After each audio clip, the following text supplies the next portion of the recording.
성령 강림 주일입니다. 오늘부터 해서 앞으로 11월 중순까지 성령 강림 후 몇 주에서 27주까지 쭉 이어지게 됩니다. 어찌 보면 성령 강림을 통해서 교회가 출발했기 때문에 교회에게서 가장 길게 성령 강림 절기를 지키고 있는 것이 아닌가 그런 생각을 하게 됩니다. 지금의 교회는 여러분들이 아시는 것처럼 예수님의 제자들이 마가라고 하는 사람의 다락방에서 성령을 받음으로 출발하고 시작이 됐습니다. 예수님께서도 3년간의 공생애를 시작하시기 전에 세례를 받으시고 그 후에 성령을 받으시고 성령에 이끌려 광야로 가신 다음에 그 후 공생애를 이제 시작을 하셨고, 사도행전도 똑같이 초대교회 역사가 성령을 통하여 시작됐음을 보여주고 있고, 그래서 예수님의 사역과 초대교회의 시작의 모습은 동일하다라고 이야기할 수 있습니다. 저도 성령에 대해서 지금 말씀을 많이 드리고 있습니다만은 교회 가면 가장 많이 듣는 말 가운데 하나가 성령을 받았느냐라고 하는 그런 질문이고 그런 말일 겁니다. 그리고 교회 다니는 많은 기독교인들 가운데에 성령 받기를 또 소원하고 원하는 사람들이 있습니다. 그리고 어떤 사람들은 내가 언제 성령을 어떻게 어떤 방식으로 받았다 그렇게 확실하게 말하는 사람들도 있습니다. 그런데 대부분의 사람들은 내가 성령을 받았는지 안 받았는지 사실 긴가민가 할 때가 많이 있습니다. 많은 분들이 성령을 받았는지 안 받았는지 긴가민가 하는 이유 중에 하나가 성령에 대한 오해 때문이 아닌가 그런 생각을 해보게 됩니다. 무슨 말씀인가 하면 성령 받는 것을 마치 무당이 신내림 받는 것처럼 생각해서 뭔가 신비로운 체험을 해야만 하고 알아듣지 못하는 방언을 해야만 성령 받은 증거다라고 생각하는 그런 오해에서 출발한다라고 하는 얘기입니다. 물론 성령을 받은 사람들 가운데 이런 경험을 하신 분들이 계십니다. 없다는 것은 아닙니다.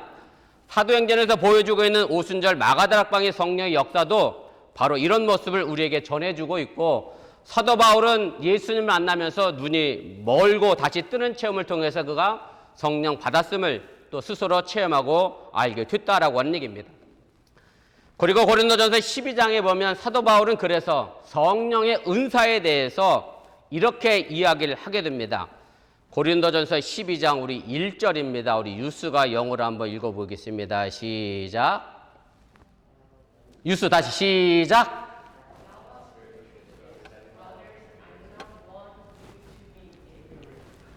사도 바울이 여기서 말하는 알지 못하기를 원하지 않는다. 왜 이렇게 말을 어렵게 꼬아놨는지 모르겠습니다만은 두 번 부정함으로 해서 아주 강력한 긍정을 만들어내는데, 사도 바울은 고린도 교인들이 이 신령한 것에 대해서 꼭 알았으면 좋겠다. 성령에 대해서 꼭 알았으면 좋겠다. 그리고 그 성령을 꼭 받았으면 좋겠다라고 하면서 고린도전서 12장 전체를 성령에 관한, 성령의 은사에 관한 말씀으로 채우는 것을 우리가 보게 됩니다. 우리가 신앙생활하면서 반드시 알아야 될 것 가운데 하나가 성령이고 신령한 것이기 때문에 제가 오늘 성령 강림 주일에 성령에 대한 말씀을 또 드리고자 합니다. 성령을 아주 간단하고 분명하게 말씀을 드리면 거룩한 마음, 거룩한 영이다 그렇게 말씀을 드리고 싶습니다. 말 그대로 영어로 하면 홀리 스피릿이고요. 그래서 내 마음이 거룩하고 깨끗하다면 나는 성령을 받은 것이다 라고 이야기할 수 있습니다. 내 마음에 거룩하고 깨끗한 하나님의 영, 내 마음에 거룩하고 깨끗한 예수 그리스도의 영을 우리가 받았다라고 하면 바로 그 사람이 성령을 받은 사람이고, 그리고 이 성령 받은 것은 분명 삶의 변화로 이어진다고 하는 사실을 여러분들이 믿으시기를 바랍니다. 내가 성령 받았다라고 이야기하면서 내 삶의 변화와 내 인생의 변화가 있지 않는다라고 하면 그 사람이 자기가 아무리 성령 받았다라고 주장하고 말한다 할지라도 그 사람 말을 아무도 믿을 사람이 없게 된다고 하는 사실을 여러분들이 기억하시기를 바랍니다.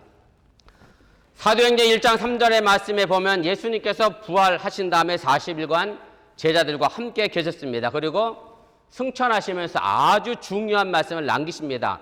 사도행전 1장 8절 말씀인데 우리 함께 읽어보겠습니다. 오직 성령이 너희에게 임하시면 너희가 권능을 받고 예루살렘과 온 유대와 사마리아와 땅 끝까지 이르러 내 증인이 되리라. 이 말씀의 중요한 핵심은 뭐냐면 내 증인이 된다라는 겁니다. 예수님의 증인이 된다는 것은 바로 주님의 삶과 말씀을 내 온몸과 마음으로 보여주는 것입니다. 바로 이것이 전도이고, 전도는 저절로 그냥 이루어지는 것이 아니라 성령이 임할 때 비로소 권능을 받게 되고, 그리고 가깝게는 내 이웃에게, 멀리는 세계 끝까지 이르러서 온 마음과 온 정성을 다하여 보여질 때 전도가 이루어진다고 하는 사실을 여러분들이 깨달으시기를 바랍니다. 간혹 제게 그런 말씀을 하시는 분들이 계십니다. 어떤 분들이 교회는 열심히 다니고 기도는 열심히 하시는데 왜 그렇게 사시는지 모르겠어요. 이런 분들이 계세요. 우리 교회는 없어요. 제가 아직까지 우리 교인들에 대해서 그렇게 계신 분이 안 계신데, 간혹 다른 교인들이 저한테 와서 그러면 그나마 예수 믿어서 그 정도인 줄 알고 감사하세요. 아마 예수 안 믿었으면 더 했을 겁니다. 뭐 농담 아닌 농담으로 제가 그렇게 말씀을 드립니다만은, 사실 증인이 된다라고 하는 것은 내가 예수의 삶을 올바르게, 예수의 말씀을 올바르게 증거하고 보여줄 때 증인이 되는 거지, 그 증인이 사실 믿지 못하고 신실하지 못한 사람이라고 하면 오히려 그 증인을 거짓 증거가 될 수도 있다라고 하는 사실을 우리가 명심할 필요가 있다라고 하는 얘기입니다.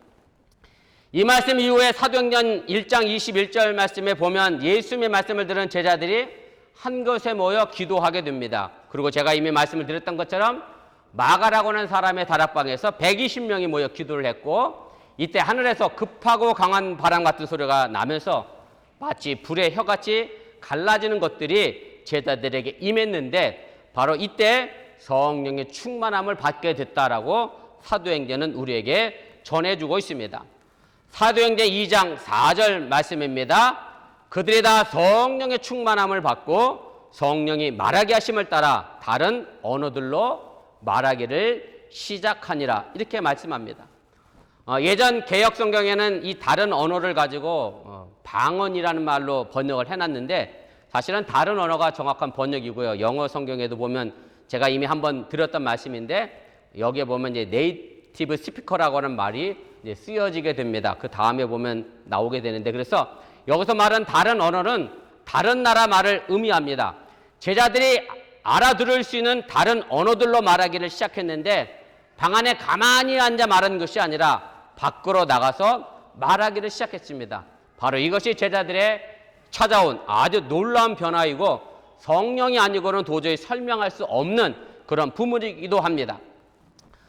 무슨 말씀인가 하면, 예수님의 제자들은 예수님께서 십자가에서 죽으신 다음에 무서워서 문을 걸어 잠그고 숨어 있었습니다. 왜냐하면 예수님도 잡아 죽였으니 예수님과 함께 동행했던 자신들은 당연히 잡혀 죽을 것이 뻔했기 때문에 문을 걸어 잠그고 숨어 있었습니다. 그런데 어느 날 갑자기 이 숨어 있던 제자들이 밖으로 나와 예수님이, 너희가 죽인 예수님이 우리의 구세주이고 그리스도라고 전하기를 시작을 했습니다. 이 제자들이 무서워 떨다가 숨어 있다가 왜 어느 날 갑자기 밖으로 뛰어나왔느냐라고 하면, 그 비결은 바로 성령 받은 것 외에 설명할 다른 방법이 없다라고 하는 사실을 여러분들이 기억하시길 바랍니다. 성령 받은 자의 삶의 변화가 바로 이렇게 나타나야 한다라고 하는 말씀입니다. 그런데 더욱 놀라운 것은 이 사람들이 각기 다른 나라 말을 했다는 겁니다. 그때 당시 예루살렘에는 외국에 살고 있던 유대인들이 많이 머물고 있었습니다. 그런데 이 외국에 사는 유대인들은 각기 자기가 살고 있는 나라 외국 말로 제자들이 말하는 것을 듣고 깜짝 놀라게 됩니다. 왜냐하면 제자들이 대부분 유대 사람이었고 갈릴리 사람이었기 때문입니다. 한국에서 영어 어학원을 다닌 사람들도 아닌데 오늘 갑자기 외국어를 유창하게 말했다라고 하는 얘기입니다. 사도행전 2장 우리 7절 8절 말씀인데 함께 읽겠습니다. 다 놀라 신기하게 여기르되 보라, 이 말하는 사람들이 다 갈릴리 사람이 아니냐? 우리가 우리 각 사람이 난 곳 방언으로 듣게 되는 것이 어찌 됨이냐? 예, 오늘 여기에 번역된 방언이 보면 영어 성경에 네이티브 랭귀지라고 되어 있어서 다른 나라 말로 번역이 되어 있는 것을 우리가 알게 됩니다. 성령 받아 외국어인 방언을 하게 됐다라고 하는 말인데 무슨 말씀인가 하면, 성령을 받아 이 제자들이 외국 사람들과 서로 소통하게 됐다라는 그런 말씀입니다. 사실 오늘 찬양단 앞에 찬양 인도가 제 설교를 다 대원했어요. 첫 번째 노래 불렀던 찬양의 가사 가운데 둘이 뭐 되게 했어요? 하나 되게 했다. 왜? 사실 둘이 하나 되는 게 뭐냐면 소통하는 역사입니다. 말이 서로 통했다는 겁니다. 이것이 얼마나 중요한 것인가를 누가 뼈저리게 알고 있느냐면 외국에서 지금 미국에서 이민자로 살고 있는 영어 잘 못하는 우리 보면 잘 알잖아요. 이 말 통하는 게 얼마나 소중하고 중요한 것인가를 우린 뼈저리게 실감하며 지금 살고 있습니다. 언어가 다르고 문화가 다르고 환경이 다르고 이념이 다르고 신앙이 다른 나라 사람들과 소통을 하게 됐다는 말입니다. 다른 나라 사람들을 이해하게 되었다는 말입니다. 그리고 그들에게 그리스도를 전할 수 있게 되었다고 하는 그런 말씀입니다. 그리고 다른 나라 사람들이 그 말을 알아들을 수 있게 되었다라고 하는 뜻입니다. 그러나 듣지 못하고 제자들이 다른 나라 말로 말하는 것을 보고 놀리면서 술에 취했다라고 말하는 사람들도 있었음을 사도행전은 우리에게 알려주고 있습니다. 이렇게 놀리며 술에 취했다고 말하는 사람들은 성령 받은 제자들과 서로 소통하지 못했던 사람들입니다. 소통하는 성령의 힘을 막아서는 방해하는 악한 영에 사로잡힌 사람들이 하는 말이었다라고 하는 사실을 여러분들이 깨달으시길 바랍니다. 예수님께서 승천하시면서 성령이 임하면 권능을 받고 오라고 말씀했는데 성령 받고 권능을 받는 것 가운데 하나가 바로 이 소통하는 능력이 포함되어져 있음을 여러분들이 믿으시기를 바랍니다. 소통은 서로 이해하는 것이고 그렇기 때문에 서로 믿고 의지하는 것임을 여러분들이 기억하시기를 바랍니다. 우리가 일상의 삶에서 성령 받은 증거는 사실 쉽게 나타납니다. 내가 성령 받았느냐 안 받았느냐 어떻게 평가할 수 있느냐면 우리 교회 부부가 여러분들이 부부가 서로 잘 통하면 여러분들은 성령 받은 겁니다. 왜냐하면 성령 받은 사람은 서로 통하지 않는 것을 못 견뎌합니다. 어떻게든 그걸 빠른 시간 내에 해결하려고 하고 노력하고 그래서 성령을 통해서 서로 교통하고자 하는 사람들이 바로 소통할 수 있기 때문에 그렇습니다. 부모와 자녀들이 서로 잘 통하면 여러분들 또한 성령 받은 겁니다. 그래서 통하는 것이 무엇보다 중요하다라고 하는 얘기입니다. 간혹 우리 주위에 나와 통하지 않는 사람들이 있습니다. 서로를 이해하지 못하는 사람들이 있습니다. 그러면 성령 받지 못한 것이고 성령을 받았다 해도 이미 까먹은 사람들은 서로 소통하지 못하고 통하지 못하게 되어져 있다라고 하는 얘기입니다. 오늘 제자들이 오순절 마가다락방에서 성령을 충만하게 받아서 서로 다른 나라 언어로 소통했던 것처럼 바라기는 우리 어번교회 성도들이 살아온 삶의 배경이 다르고 나이가 다르고 공부한 학력의 차이가 다르고 또 살아왔던 지역의 차이가 다르다 할지라도 서로 성령의 역사를 통해 함께 소통하며 서로 이해하며 함께 아름다운 공동체를 만들어가는 교회가 될 수 있기를 주님의 이름으로 축원을 드립니다. 왜 우리가 이렇게 소통해야 하고 서로를 이해해야 하는가 하면 바로 예수님이 낮아지셔서 우리와 소통하셨기 때문임을 여러분들이 믿으시기를 바랍니다. 성령 강림은 성령 받은 제자들에 의해 교회가 형성이 됩니다. 그리고 이 첫 교회의 모습을 사도행전 2장 44절에서 47절까지 이렇게 묘사합니다. 이미 여러분들이 너무나 잘 알고 있는 말씀이라 제가 영어만 썼어요. 우리 유스들 보라고. 제가 읽었습니다. 뉴스는 영어로 보면 좋겠습니다. 믿는 사람이 다 함께 있어 모든 물건을 서로 통용하고 또 재산과 수요를 팔아 각 사람의 필요를 따라 나눠주며 날마다 마음을 같이하여 성전에 모이기를 힘쓰고 집에서 떡을 떼며 기쁨과 순전한 마음으로 음식을 먹고 하나님을 찬미하며 또 온 백성에게 칭송을 받으니 주께서 구원받는 사람을 날마다 더하게 하시니라. 이렇게 되어 있는데 사실 저는 이 말씀 읽을 때마다 느끼는 거지만 야 어떻게 초대교회에서 이런 일이 일어날 수 있었을까? 어떻게 이게 가능할까? 내 물건 서로 통용하고 나눠주고 팔아서까지 나눠주는 이런 마음이 어떻게 초대교인들에게 있었을까라는 생각을 제가 하게 됩니다. 이런 모습을 통해서 사실 지금의 우리 공산주의 이론도 성경에서 출발했다라고 이야기합니다. 사실 이 이야기가 딱 어떤 사회냐면 이론적으로는 공산사회입니다. 똑같이 나눠 갖는 사회. 그래서 공산주의가 여기서 출발해서 같이 생산하고 같이 나누자. 부자도 없고 가난한 사람도 없고 서로 다 평등하자.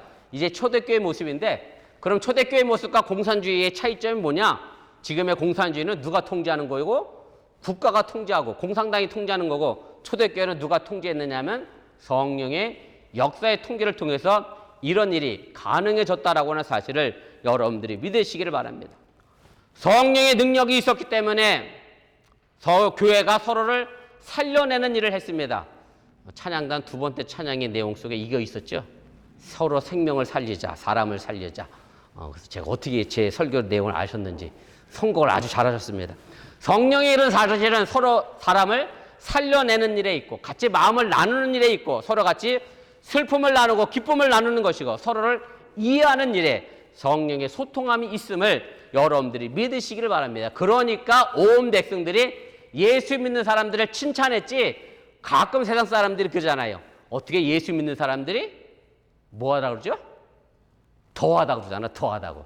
예, 더하다는 소리를 들으면 우리는 온전한 예수님의 증인이 되지 못하고 있다고 하는 사실 또한 우리가 기억할 필요가 있습니다. 오늘 우리가 함께 읽은 본문을 보면 니고데모라는 사람이 등장합니다. 니고데모라고 하는 사람은 당시 사회에서 상당히 높은 위치에 있던 오늘 본문에 보면 유대인의 지도자였다. 그렇게 표현하고 있습니다. 그런데 이 사람이 예수를 찾아왔는데 낮이 아닌 밤에 찾아왔습니다. 아무래도 높은 지도자에 있던 사람이 예수님을 찾아오는 것이 남들 보기에 그렇게 좋아 보이지 않았던 것 같아서 몰래 찾아간 것으로 보입니다. 뭐 그럴 수밖에 없겠죠. 당시 최고의 지식이었고 높은 위치에 있었던 지도자가 아무런 배경도 없고 학력도 없는 가난한 갈릴리 한 청년을 찾아간다는 것 자체가 자존심 상하는 일이었을 것이고 그때 당시 유대교가 예수님을 아주 적대시했기 때문에 지도자 한 사람이 예수님을 찾아가 만난다고 하면 너도 그 사람과 한편이니 그 자리에서 쫓겨날 수도 있었기 때문에 그렇게 생각해 본다라고 하면 니고데모가 밤이라도 예수님을 찾아간 것이 대단한 용기가 아닌가 그렇게 우리가 생각해 볼 수가 있습니다. 니고데모는 본문 2절에서 예수님께 이렇게 말합니다. 랍비여 우리가 당신은 하나님께로부터 오신 선생인 줄 아나이다. 하나님이 함께 하시지 아니하면 당신이 행하시는 이 표적을 아무도 할 수 없음이니라 이렇게 말합니다. 이런 니고데모의 말에 예수님이 조금은 엉뚱한 말로 대답을 하셨습니다. 본문 3절인데 우리 함께 읽어보겠습니다. 진실로 진실로 내게 이르노니 사람이 거듭나지 아니하면 하나님의 나라를 볼 수 없느니라. 거듭나야 하나님의 나라를 볼 수 있다. 그렇게 말씀합니다. 영어로도 같은 표현이 써 있습니다. born again이라고 되어 있습니다. 거듭난다라고 하는 단어를 히라보로 보면 겟네데 아노덴이라는 단어를 사용했습니다. 이 단어 가운데 겟네데는 태어나다라고 하는 말이고 아노덴은 거듭이라는 말 혹은 다시라는 말로 우리가 흔히 쓰게 됩니다. 그래서 히라보도 그대로 번역하면 다시 태어난다라는 그런 말입니다. 그런데 이 말에 니고데모가 4절에 이렇게 대답을 했어요. 사람이 늙으면 어떻게 다시 태어나겠습니까? 엄마 뱃속에 또 들어가서 태어날 수 있겠습니까? 라고 질문을 합니다. 그때 당시 배웠다는 사람이 지도자가 할 수 있는 말은 아니었다. 상식적으로 도저히 이해되지 않는 말을 니고데모는 오늘 했다라고 이야기하는데 왜냐하면 우리는 결코 육체적으로 다시 태어날 수 없기 때문에 니고데모의 이 질문은 상당히 어리석은 질문일 수밖에 없다라고 하는 얘기입니다.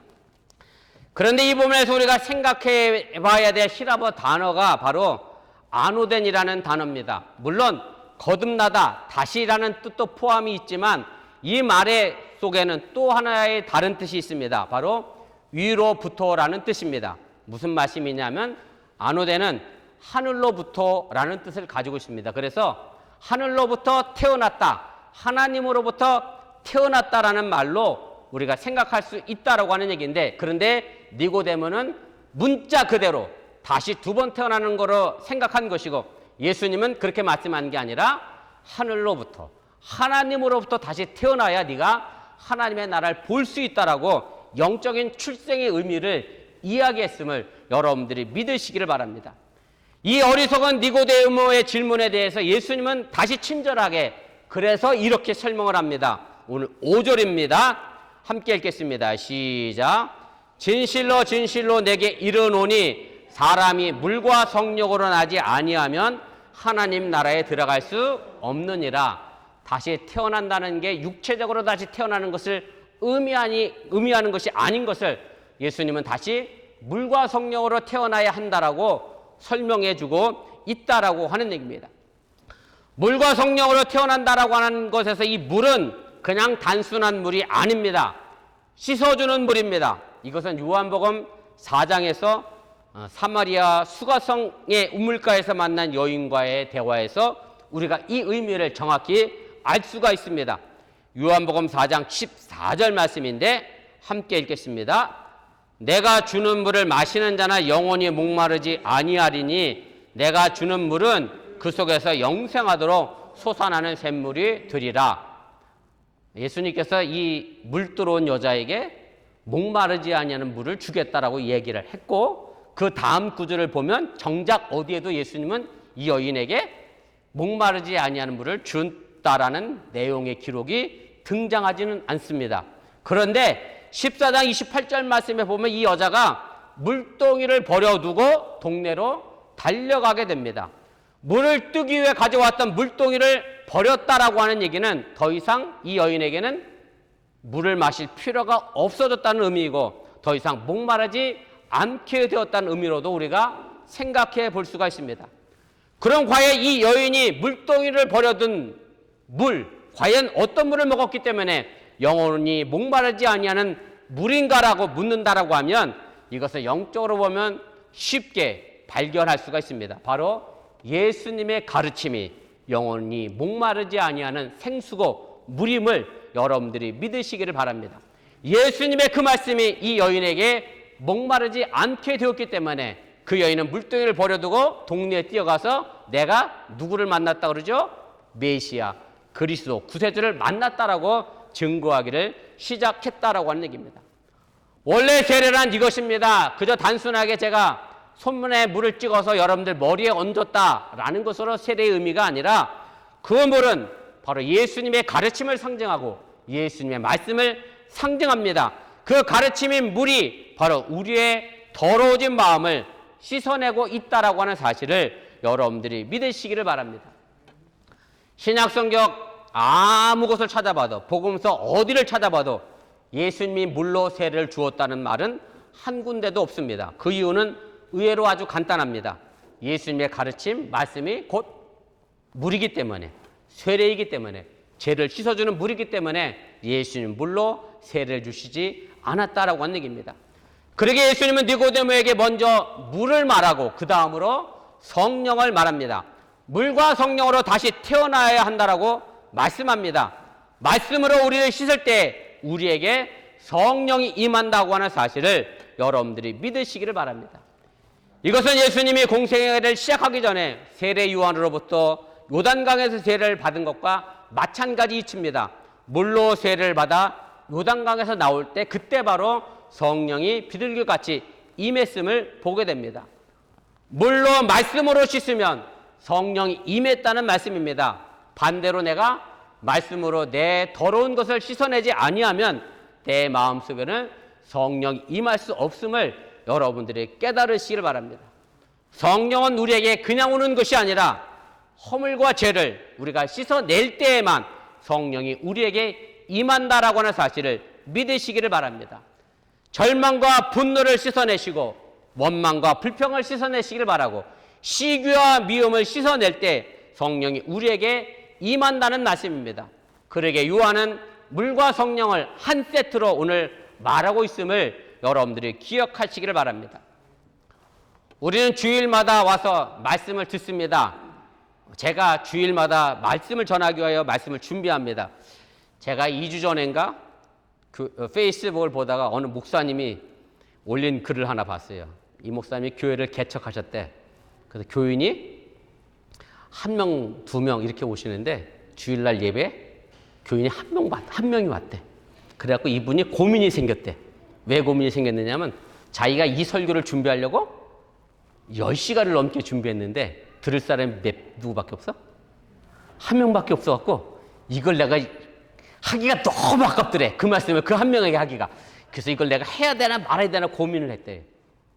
사실은 1명이든 10명이든 100명이든 목사님은 설교 시간 준비는 동일합니다.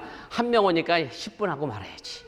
100명 오니까 내가 10시간 해야지. 이게 아니라 사실 여러분들이 오늘 여기 왜 앉아 계신가 하면 제가 준비한 말씀을 들으러 온 거고요. 들으러 와서 뭐 하기 위해서 내 더러운 마음을 씻어내기 위하여 오늘 말씀을 듣고 있음을 여러분들이 잊지 마시기 바랍니다. 내가 이 말씀이라고 하는 생수를 내 마음속에 받아들일 때 내 마음속에 있는 어둠을 씻어낼 수 있는 거고, 그렇게 씻어낼 때 빛이신 주님이 우리에게 찾아오시고 성령 거룩한 영이 임한다고 하는 사실을 여러분들이 믿으시기를 바랍니다. 예수님은 니고데모에게 다시 7, 8절에 이렇게 말씀하십니다. 우리 함께 읽겠습니다.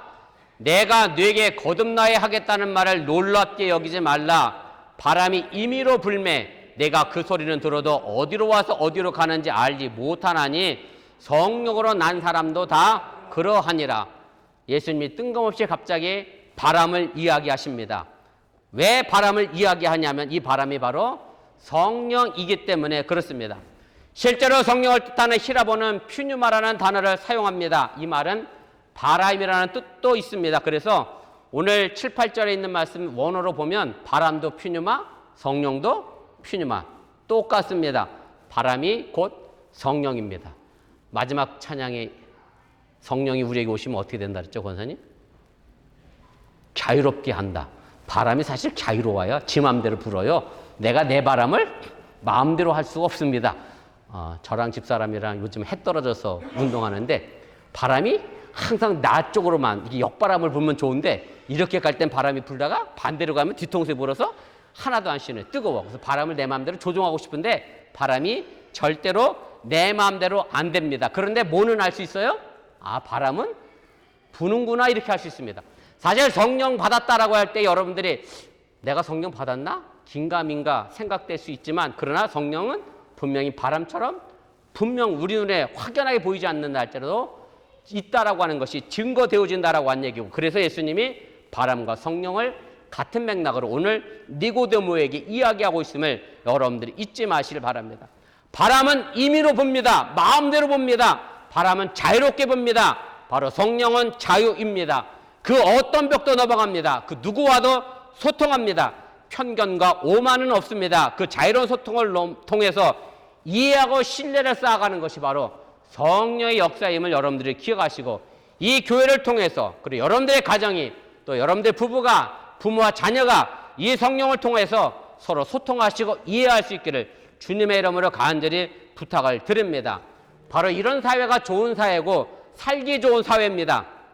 서로 통하지 않으면 사실 같은 공간에 있는 것 자체가 어떤 거냐면 아주 불편합니다. 통하지 않으면 같은 공간에 있는 게 어렵습니다. 서로 통해야 서로를 이해하게 됩니다. 그렇지 않으면 상대방의 잘못만 들여다보고 내가 잘못했다라고 서로 잘못을 지적하며 정죄하게 되어 있습니다. 그러나 성령이 우리에게 임하여 서로 소통하게 되면 서로 이해하고 서로를 위하여 배려하고 생각하는 마음이 우리에게 있어지게 된다라고 하는 얘기입니다. 바람이라고 불리는 성령은 하나님의 숨결이기도 합니다. 이 바람이 불 때 바로 우리 가정이, 우리 사회가 사람답게 사는 세상이 되는 것이고, 높은 데서만 부는 바람이 아니라 낮고 낮은 곳에서도 불어야 하는 성령의 바람임을 여러분들이 믿으시길 바랍니다. 그리고 그 무엇보다 우리 어번교회 이 성령의 바람이 불어야 하고요. 이 성령의 바람이 성도 간의 마음과 생각을 나누는 바람이 되고 생명을 나누는 그런 바람이 될 수 있기를 주님의 이름으로 간절히 축원을 드립니다. 오늘 성령 강림 주일에 오순절 마가다락방에 임했던 그 소통의 성령의 바람이 어번교회 위에, 여러분들의 가정과 부부 위에, 그리고 부모와 자녀 위에, 이웃 간에 넘쳐나게 불어날 수 있기를 주님의 이름으로 축원을 드립니다. 기도하겠습니다.